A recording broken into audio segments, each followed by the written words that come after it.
We have 3 jobs to go check out, all of which are in the city of Rochester. Basically housing or dog shelter issues for the cold temperature. People are concerned inadequate dog shelters. The Humane Law Enforcement Department at Lollypop Farm consists of 3 officers, a supervisor, and we also have our own dispatch and records clerk.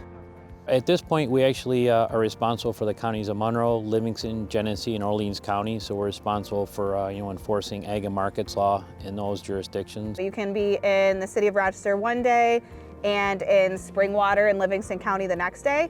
And the animals can range from mice and rats to cattle. So everything in between. Weather does impact our job. We can have 4 seasons in a day. We try to keep that in mind, especially when we're going on the calls for animals outside without shelter. It has to be adequate for the weather occurring. So if a dog on a 60-degree day has some shade under a tree, that's okay. If in 2 days it is 30 and we're getting the same call, that dog is required to come inside or have a dog house.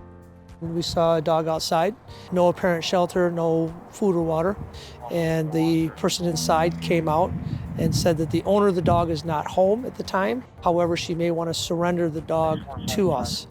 All right, come on. Somebody had basically left the dog with her some time ago and abandoned the dog, and they're not in a position to care for the dog long term. So they surrendered King, and we're going to transport King to the Humane Society, have the clinic check out King, and then find King a new home. A lot of misconceptions that people have is that because we're a Humane Society, they think that we can just go in and remove animals that might be being neglected or being abused. We have to build a case for probable cause before we can actually remove or seize an animal. We're all here because we love animals.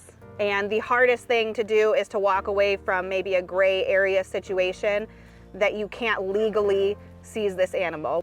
They are still regarded as property under New York state law.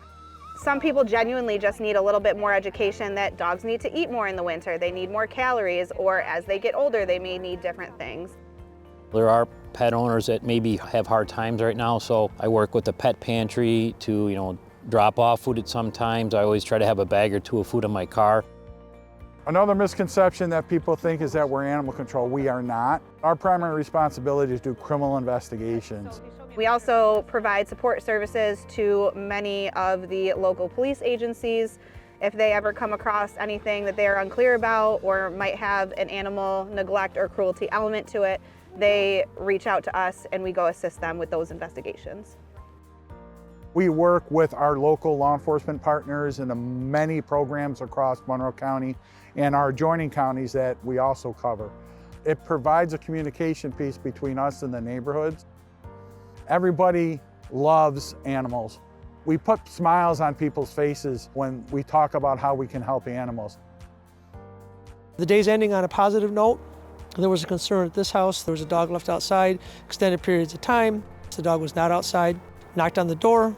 The very nice dog owner answered and was very proud to have her dog Sugar meet me. Obviously not an abused or neglected dog. So we ended on a good note.